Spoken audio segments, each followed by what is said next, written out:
Well, speaking of what's to come and awesome things in WCW, went to watch Retro Nitro number 98 from July 28th, 1997.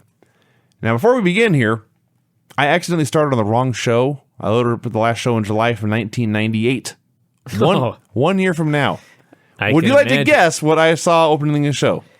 NWO. NWO beat down on somebody with a DQ finish. You're very close.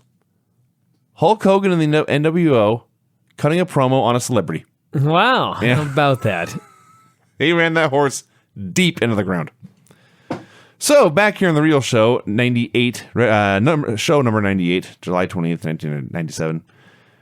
The Nitro Girls danced.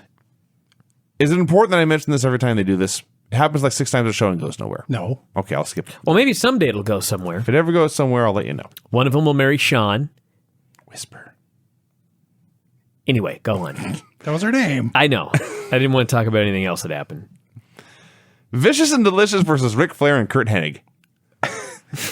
I could have watched this match about 18 times in a row. Because it was cool. There was 3 men that were dramatic oversellers. Yes! And then there was Scott Norton. Here's what happened in this match. I'm convinced of it. There's no doubt in my mind this is what happened. These 4 men, Scott Hall, Buff Bagwell, Ric Flair, and Curt Hennig, they're backstage at Nitro in 1997, and they are watching wrestling from the future. And somehow they get a copy of Shawn Michaels and Hulk Hogan at SummerSlam. And Flair says, I bet I can outsell Shawn Michaels in this match. Hennig says, I can sell better than you. And Bagwell says, I can sell better than either of you. And Norton says, I will throw you men around. So they went out in this match. And like the very first thing they do, Hennig does a waist lock on Norton. Norton just throws a back elbow. Kurt does a flip bump. He did. He did a flip. He did a flip. Then Norton threw a chop. Hennig goes flying over the top rope to the floor. He did a full salt. After he fell out of the ring, he did a full somersault. It was amazing. So Flair tags in, and he is doing every Ric Flair match ever, which is I'm going to have these guys press slam me and power slam me and backdrop me and chop me, and I'll cry and scream every time. It's great. And it's Bagwell doing all the offense here, and he decides I'm going to join in too. So he drops Flair with a big drop kick, and he turns his back to Hennig, and he does his big biceps pose. Hennig comes in, hits it from behind, and leaves. Bagwell sells this by grabbing his head and just falling down, then climbing back to his feet, jumping up as high as he can, and going straight down to his back. He bumped twice. For just a shot to the head. Oh, it was great. So finally, things settle down. We got a heat segment on Flair. Norton hits an avalanche. And I guarantee you, Flair sold this avalanche more than some guys will sell in entire matches these days. And in fact, on this episode of Nitro. Finally, he rakes Norton's eyes, Flair does, and it's time for the hot tag. Now, I believe he could have reached over with his feet on the ground and tagged in Hennig. At most, 1 step to get there. But that wouldn't suffice. He jumped as high as he could straight up, and then as high as he could straight down, and slapped Hennig's hand to get this hot tag. So Hennig's running wild. Syxx comes out, pulls Flair's trunks down. Flair and his ass fought him off and attacked Norton, and Hennig pinned Bagwell with a perfect plex. That was fun. It was a lot of fun. The only thing that I didn't like about this was, first off, Syxx, he did not help or hurt anybody. Like, he distracted Flair, but it didn't cost him the match or anything like that. Mm-hmm.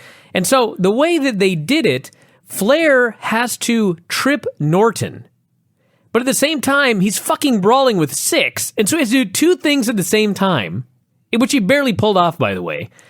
And it was kind of a mess, and I just thought, why was Syxx even down there? This would have been a perfectly fine match without the guy, because nothing he did meant anything. Well, they're feuding. They're feuding, but it didn't lead to anything, so right. Feud later. Sure. Don't fuck up my match. Gene Okerlund brings Lex Luger out for a promo. Lex is wearing a big gold chain, sleeveless plaid flannel tucked into his jeans, and big boots. Not like wrestling boots, hiking boots, or combat boots. And I have a cousin who worked at a shoe store in Atlanta. He once helped Lex Luger, and apparently this is how he dresses in real life. That's right. I loved that. If you're a fan of mixed martial arts nowadays, you've seen all of the training videos of dudes running with a parachute, and they're sweating, and they're training, and they're rolling, and they're kicking, and they're doing all of this. That's how men train for a fight nowadays. But in 1997, Luger was training for a match with Hulk Hogan by lifting weights. Oh, yes. He removed the plaid flannel shirt. He flexed his biceps and said, I guess you could say I'm peaking for Sturgis. That's Wow. what he said. Okay, I'm sure he was. Then he said, I have spoken to the WCW officials, and before Sturgis, next week on Nitro, I am getting a title match against Hulk Hogan. Everyone cheers and goes crazy. He says, I have put everyone in the NWO in the rack. Hulk Hogan, I have put you in the rack twice, and I have heard you submit twice. Next week, Hulk, you bring a chiropractor to Nitro. You bring a masseuse to Nitro, because I'm going to put you in the rack again. That was a hell of a promo. Dude, it was an awesome promo. He was a great babyface, cutting a fiery promo to get people excited for a championship match next week. Oh, yeah. It was awesome. Maybe I was confused. I like this show. Prince Iaukea versus Ultimo Dragon. Oh, I remember now. Yeah. I hated this show. This goddamn match sucked. This was the exact opposite of the opener. It was completely unintense and no one sold anything. Somebody on Twitter was defending Iaukea. Why? They fucking didn't watch this match, I'll tell you that This was much. not the week. They went through the motions, Dragon won with the Dragon Sleeper. Oh, dude, let's not gloss over this. Ultimo Dragon does not have bad matches. No. And he had Iaukea one does. here. It's like the people who love The Miz, and if a four-way with Kevin Owens, Sami Zayn, and Cesaro is good, it's because of The Miz. Excuse me? But if a match with Darren Young sucks, it's because of Darren Young. You know whose fault this match was? It wasn't fucking the Ultimo Dragon, it was Prince Iaukea. The match falls fucking apart, and Dragon just says, fuck it, and puts him in the Dragon Sleeper, and that's the end. He had a tough time doing that, too, because Hideous. it says still. Yeah, a guy couldn't even just lay on his back. Okerlund brings out Ric Flair, who says it's a done deal. Kurt Hennig is the new fourth horseman. Dude, we're back to your favorite Flair Horseman gimmick here. The last couple of weeks, he was serious. Now, all he cares about is taking the guys out to fuck chicks. This was the best because Flair comes out. He's being crazy Ric Flair. He's strutting. He's smiling. He's wooing. And then he stops and he looks over and there's a blonde in short shorts. Yes. And all of a sudden the mood changed. So, yes, it is... He says, Kurt Hennig's the new horseman. Hennig comes out and says, no, I'm not. I never agreed to this. Flair says, I get it. You don't want to make your wife mad while you're out there partying with me. So you're laying low. Yeah, I just say it on national television. That's going to change Kurt's mind. Benoit and Michael come out. They're all there to induct Kurt. And here's the moment where Flair... it's like he captured a Pokemon. A hot blonde and Daisy Duke shows up. He just pulls her out of nowhere and says, Kurt, you come party with us tonight and be 5 women for each of us. Benoit just looks at him. Yeah. There is a moment. Actually, this is important because this is great. Flair is being all crazy. Hennig is being, for lack of a better word, wishy-washy. And Benoit and Michael are there. And they're just there. They're not really doing anything. But when Hennig goes to leave, Hennig's last line is, I'm still a free agent, but maybe after the party tonight, maybe then I'll be a horseman. And he starts to go up the ramp, and he exchanges looks with Benoit, and he stops. He stops his tracks. And he looks over at Mongo, and Mongo is giving him the same look. And the look is, just so you know, there is an invitation, but if you aren't with us, then you are against us. I saw this so totally different than you did. The way I saw it, Hennig just had one line, which is, I'm a free agent. And he kept trying to get it out, and crazy fucking Flair just kept interrupting him. And finally, Hennig just gave up. That's possible, too. This is all possible, too. We then had Chris Benoit and Steve McMichael versus the Texas Hangmen. A death penalty gimmick here in 1997. I didn't look... Or hangmen. Do we know who the Hangmen are? So we wear masks. Yeah. Because they're we're executioners. executioners, yeah. All I know about the Hangmen is Mike Tenay said they were a veteran tag team from the Midwest. They had competed in the AWA, and of Maybe course... Texas, by the way. Sure. And because it's Mike Tenay, he had to say they were from, or they competed in the Orient. Well, according to CageMatch.net, the Texas Hangmen... I'm sure there had to have been more than 2. Well, this claims they worked in WCW, but these are all matches in 2000. This version was Tough Tom and Mean Mike. They did say they were in AWA as well. Otherwise known as Disorderly Conduct. Is that Mike Enos? No, that's Tough Tom and Mean Mike. Okay. Good answer, right, Vince? Sure. Blackjack Bennett, Mean Mike, Mike Moran, Mike Richards, Psycho, Texas Hangman #1, and Juice. I do seem to recall Psycho the Hangman had doing Saturday Night matches. Or Hangman Psycho. Maybe that was it. Anyway, they get a phone call here from the Outsiders. They're calling in to talk trash. The point of this to establish was the Outsiders were not at the building. They had to call in. So they had lines such as when Nash said, Shivani, we're at your house watching your 13-inch black and white TV. Shivani says, it's not funny. Tony was so mad that they made fun of him for being poor. Maybe even true. Maybe he did have a 13-inch black and white TV. So Mongo, first of all, the first thing he does is he does the funniest missed top rope move ever. Mongo goes to the top rope, which is a joke by itself. And he's standing up there, and he lifts one arm high in the sky. And he jumps down, and the Texas Hangman gets his foot up, and Mongo just comes out and he headbutts the dude's foot. Mongo was horrible. This is not his best night. He had his days, So bad this and night. he had his days. Now, who wants to talk about the tombstone? There's Oh. a GIF on my Twitter if you want to look at it. Hey, he didn't kill the guy, Almost. but he didn't. Well, first of all, You know who this? You know what? The guy that saved this was Nick Patrick. let's start at the beginning. Okay, go ahead. I'm sorry. They're doing a four-way. Benoit's brawling with a Hangman in one corner. Mongo's brawling with the other Hangman in the other corner. And the brawl between Mongo and the Hangman stops.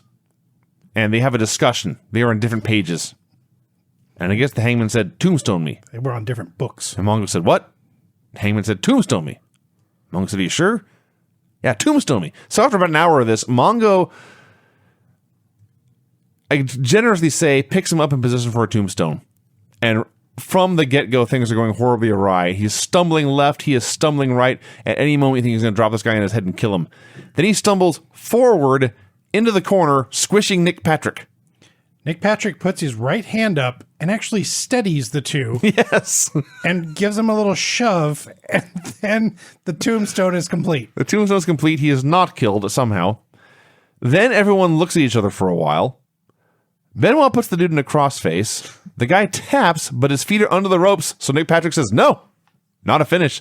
So Benoit has to spin the guy around, and finally the match ends. What a cliff this fell off of. Yeah, this sucked. I remembered why I didn't like this match and this show. Nitro Girls were back for their third segment. Alex Wright and Chris Jericho. They were having a match. Not a good match, not a bad match. Just the match. And then Alex Wright Germans him and pins him and wins the television title. And Jericho vanishes into thin air. What the fuck? Cruiserweight title, right? I thought it was a TV title. Maybe it was a cruiserweight I think title. Ultimo was the TV champion. You maybe He won a championship here. There was a point here when Alex had the heat, and he went up and he hit a top rope knee drop. And I don't know how to explain this, because simultaneously it looked like the fakest knee drop of all time, and yet at the same time looked like he absolutely killed him. It certainly was not what he was trying to do. And he missed the same knee drop later, and yes, he had a suplex out of nowhere and won the match and the belt. Wrong man won. Indeed. Gene introduced Dean Malenko and, more importantly, Jeff Jarrett. The outfit Jeff had here. Jeff went out and found the shiniest shirt of all time. This had to be taken from the space station or something. This was something that you would see in the old Buck Rogers TV shows. Yes. It looked like something from a solar panel reflector or something. Yeah, like one of those solar suits when you're trying to lose a bunch of weight. Kinda, but not a. It was more free flowing than that. Right. Not as starchy. So he's got this shirt and he says, you know what I'm going to do? I'm going to tuck this into my white jeans.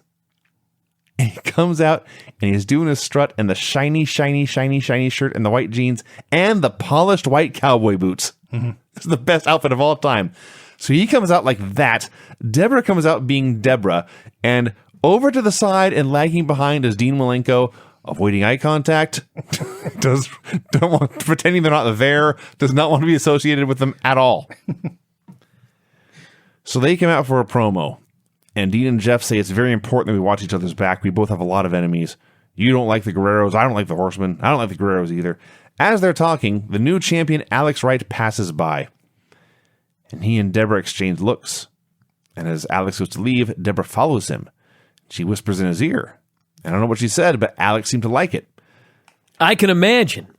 Jarrett and Dean totally oblivious to this. Alex leaves.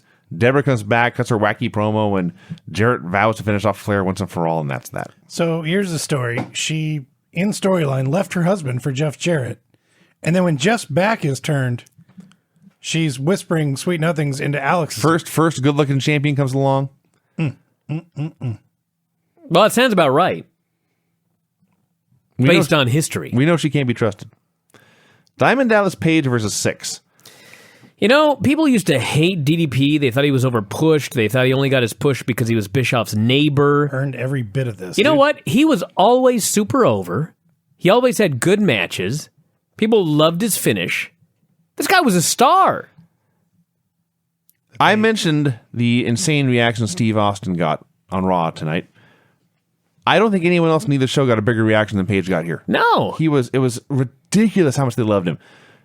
Thunderous chants of DDP as Syxx is working him over.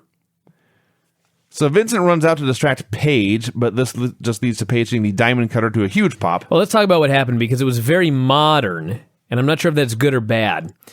He goes for the diamond cutter. Vincent jumps on the apron. DDP is distracted. Syxx goes for the buzz killer, but DDP hits a diamond cutter anyway. The ref is with Vincent, and then Hennig hits the ring behind the ref's back, clonks DDP, throws Syxx on top of the pin.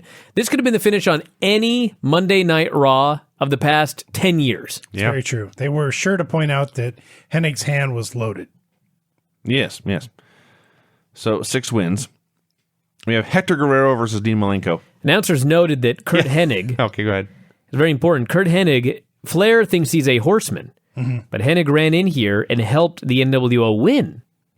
And so now Tony doesn't know what's going on. No, Tony said clearly Curt Hennig is part of the NWO. That's right. But Tenay said he's a free agent and he's going to go to whoever gives him the biggest money offer.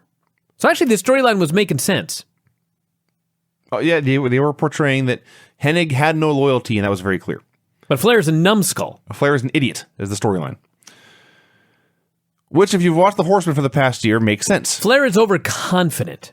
He thinks no man would turn down a spot in the Four Horsemen. Flair is a poon hound and has nothing else on his mind. Flair's thinking with the wrong head. Right. That's totally different from what I said. Well, it's not wrong. They don't. You're right, but yes. They don't contradict each other. Flair's point is, what man would turn down all this poon as well as money? Why is it funny when you say it? Well, the show's peaked. Okay. All right. Hector Guerrero versus Dean Malenko. This was not as good as last week. I don't even care about the match. I don't care about the match at all. Often on these shows, they will announce personal appearances and autograph signings. If you show up at the building early, the outsiders will be the signing autographs. Or if you go to the hotel, DDP will be signing autographs. They go through these appearances on a very highly rated television show on nationwide cable. He said at a certain time on a certain date, you could meet Bobby Heenan at Piggly Wiggly at Oak Creek. Vinny, I don't know if you're aware of this, but if you leave my house and you turn left, and then you turn left again, and then at the first stop sign you turn right, and then at the end of the road you turn left, after the fire, and then you take another right, and you go past People's Storage, founded by Dwayne Johnson. There used to be a Piggly Wiggly right there. There was a Piggly Wiggly by my grandma's house. There was a Piggly Wiggly not more than 3 minutes from your grandmother's house in Edgewood. Yeah. Now, granted, if Bobby Heenan had been at that Piggly Wiggly, I'd have lost all respect for the man. That's the key. But there was such a thing right there. It was, I don't remember it very well, but it was just a supermarket, right? Yeah. Does it pop up in the frozen food Kind aisle? of. It was kind of like a cross between a supermarket and a Rite Aid. I know. Okay, this is no better. I know they would sell underage children booze. Well, that's why okay, now I understand. That's true. Wow. Now I understand. Yeah. Well, I never did that, Craig. not children, really, just I never did anything wrong. mischievous teenagers. So no one cared about this match, including us. They were all just waiting for Eddie to come out, and he never did, but Jarrett and Deborah did instead. They distracted Hector. Dean put him in the cloverleaf and won. And then Chavo ran out to tend to Hector, and he got jumped from behind, and the Malenko-Jarrett Express beat him up. This was the third fucking match on this show where somebody came out to distract somebody. I hate that distraction finish, and now I got to watch it in 97. Yeah. Now, one good thing was Dean and Hector did a spot that scared the shit out of me, but was actually awesome. And that is where Dean whipped him into the ropes, and he went for a high backdrop, and Hector went straight up and started coming straight down onto his head and turned it into a sunset flip. It was awesome. Oh, yeah, I do know what you're talking about, yes. Very old school, Yes. but it was awesome. Konnan drags Okerlund out on stage for a promo. He runs down Rey Mysterio. First, Gene is upset that Konnan called him an old man. And Gene claims, I was carted last night. And Konnan says, oh yeah, carted to the old folks' home? I was like, there's no way these two fuckers planned this. No. But they were awesome. I like it when Konnan looks in the camera and says, if your TV looks worn out and fuzzy, don't adjust the picture. It's just Gene. Yeah, the other thing about Gene is people underestimate, like Gene was kind of a cartoon character at the end, but one thing that Gene did that was so awesome was Gene would listen, unlike all of these numbskulls today. Right. And he would hear the guy do the interview, and if it appeared to Gene that the guy wasn't clear enough about what he was saying, Yes. Gene would cut the promo for him and then let the guy continue. Another thing Gene was great at, he, as you said, listened to the promo and would actually react. Yes. He wouldn't stand there like a statue holding a mic. Yes. Why not just get one of those creepy Japanese robots to hold a fucking mic backstage at Raw and ask stupid questions? That'd be a significant improvement. It would. There would be far more charisma. So Konnan eventually cuts his promo. He runs down Rey Mysterio. He takes credit for every Mexican wrestler in WCW. It's all true, by the way. That he brought them all in. Yeah. He said, I brought all you in. I'm going to take you all out. I'm starting tonight with La Parka. Great promo. Got to the point. Was done. Marshall did his road report. Nothing to say. Giant comes out to wrestle Great Muta. Randy Savage appears in the crowd. I guess they are wrestling it as a Hog Wild. It is now Hog Wild. Hog Wild. So they are cutting promos on each other. Enzo, I think, wrote Savage's promo. I think it's Road Wild, by the way. At some point, it became Road Wild. It is Road Wild this year, that's right. Okay. I screwed it up last week, and now I've screwed us all up again. I'll probably screw it up after the show. Regardless, Savage just runs him down for a while. And Giant says, you stay in the crowd. You take your beating at Sturgis. What I do to Muta, it's just a taste of what I'm going to do to you at Sturgis. Maybe that's why I'm confused. They never said the name of the show. They said the name of the city. It's possible they didn't know what they were going to call it yet. They just been told you can't call it Hog Wild. Because of Harley Davidson? I think so. Although I don't know. I mean, that is why, but how do you trademark hog? Is that not a generic term for a motorcycle? Is that only a Harley Davidson? I'm not 100% sure, but I think American bikes are hogs, the big ones. Well, then you shouldn't be able to trademark that. Unless the name of the Sturgis rally was Hog Wild. That could be. If Harley Davidson had a Sturgis rally that they called Hog Wild, then WCW would not be able to use that name. So that's possible. Kind of like when worlds collide. The quick search says HOG stands for Harley Owners Group. Well, there you go. That explains that. I guess that's how they got away with it. All right. So anyway, we've said this before. I guess Giant had been in this business like 2 years at this point, maybe 3. You forget sometimes how good he was so right away. It wasn't like a great promo that y'all need to go check out or anything, but a lot of guys in their third year, most guys in their third year are not getting promos anywhere near this good. This led to Giant versus the Great Muta. Although first, Eric Bischoff came out and took over the announce desk. They had a very slow, very boring match because all Muta could do was kick him in the legs and drop some elbows. I goddamn nearly fell asleep during this match, and I rarely fall asleep during wrestling, as in never. Eventually, Giant just starts no-selling everything. He grabs Muta for the chokeslam, just like he did last week. But this time, when Muta goes to spray mist, Giant throws his arm over his own eyes to block the mist. Ingenious. Yes, cunning. Block your move. And he chokeslams him and pins. It was a mess of a match until the finish. So Giant cuts out a promo calling out anyone in the NWO. Before anyone can answer, Zbysko returns and hits the announce desk. He tears into Bischoff. Bischoff's not backing down. So Larry jumps off the platform the desk is on, just to the arena floor, and says, "Come on then." And Eric says, "All right." And Eric drops down. And as soon as Eric drops down, Zbysko just grabs him in a front face lock. And he's dragging him down into the ring. Eric is throwing these ineffectual punches, for lack of a better term. He's really just waving his arms around. So Larry drags him down to the ring, throws him into the ring, where the Giant grabs Eric and hits a huge chokeslam. This made everyone very, very, very happy. Dude, when Larry's headset wasn't working, which is too bad, because I wish everybody could have heard his promo. He unleashed on Eric. "I am sick of you. I am sick of Hall. I am sick of Nash. You have no authority. Get the fuck out of my announcer's booth." And Bischoff says, "What are you going to do about it?" And Larry did something about it. Goozled the guy, dragged his ass to the ring, threw it in, and that was the end of that. This was the best thing Larry has done easily since this heyday of the AWA. Oh, he was waiting for this. This was his time to shine. Oh, man. Man. You know what? This. Sometimes people wait a lifetime to do something and then fuck it up. Not Larry. This was his chance, and he ran with it. He was great. And they showed replay after replay after replay after replay. This was a big thing. Listen, if I were Eric Bischoff and that big fucker chokeslammed me, I'd tell him to replay it 60 times too. That's true. That's a good point. Had Parka versus Konnan. This was booked as if Konnan had been Goldberg. Match went like 2 minutes. Parka tried to use a chair, but Konnan kicked it into his face. Hits the Rampage, hits the Tequila Sunrise for the win, taps him out in 2 minutes after he tried to cheat. Then, Psychosis comes out to jump Konnan, but Konnan sees him coming and Psychosis backs down. So Konnan leaves triumphant, having destroyed one man and humiliated another. And Heenan said Konnan may be the most dangerous man in the NWO. Seeing this match reminded me that Dave Meltzer had told me to go see La Parka and Rush. Yes. Have you seen this? I've seen clips. I've not seen the whole match. Unbelievable. Madness. Was it better than Parka versus Konnan here? Oh, yeah. Okay.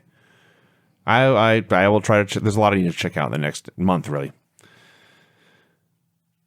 J.J. Dillon calls into the show. Oh, God. I'll make this quick. Tony says, "JJ, I hear you have an offer for Sting." JJ then spends an hour and 55,000 words to say, "Yes, I have an offer for Sting." Get to the fucking point, dude.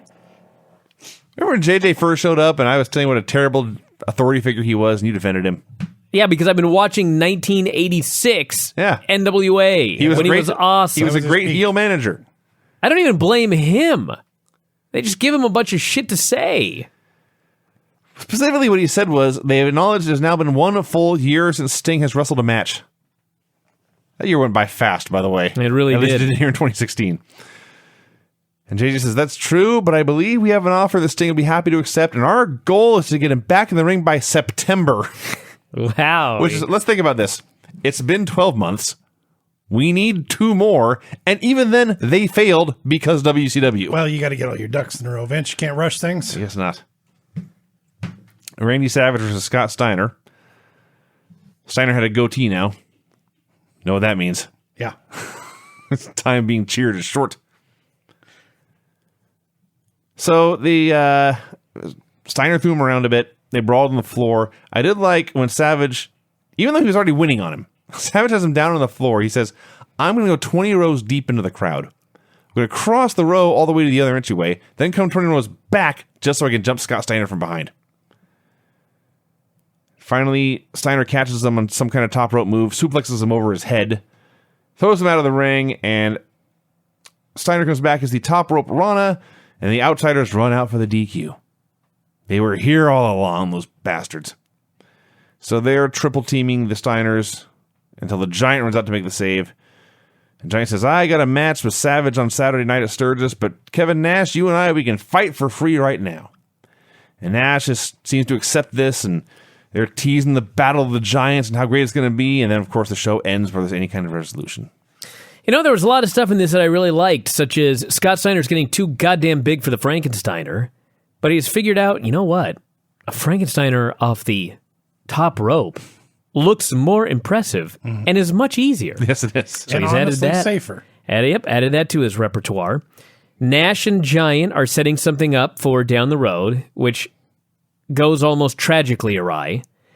And also Hall and Nash versus the Steiners in a tag title change is also set up, which also goes horribly awry for completely different reasons, as we will find out as we continue on. The story of Raw Nitro, 1997. All I know is tonight, Nitro was better, if no other reason it had that opening tag match. That was so much fun.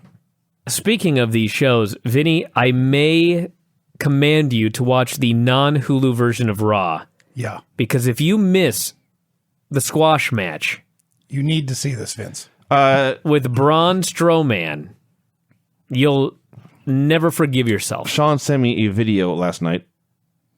This man is fucking amazing. I want him on every Raw. He sent me a video and a picture, and there's the picture.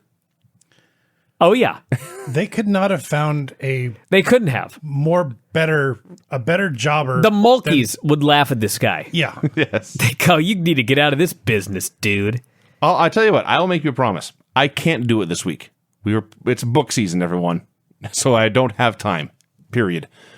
Hopefully, I'll have time next week. If that match is not on the 90-minute Hulu version, I will track it down and watch it. All right. Raw was absolutely tremendous. It was so much better. It wasn't perfect, but it was much better. All right, everybody, want to wrap it up. The SmackDown report will be tomorrow with Filthy Tom. Also, Wrestling Observer Live will cover it there as well. So whatever you thought of the show, you can call in, text in, let us know. And then we will have a Wrestling Observer Radio Filthy Tom show. 3 shows coming up tomorrow, so check it out. And that is it. We will talk to you again after a while. Good night. Bye.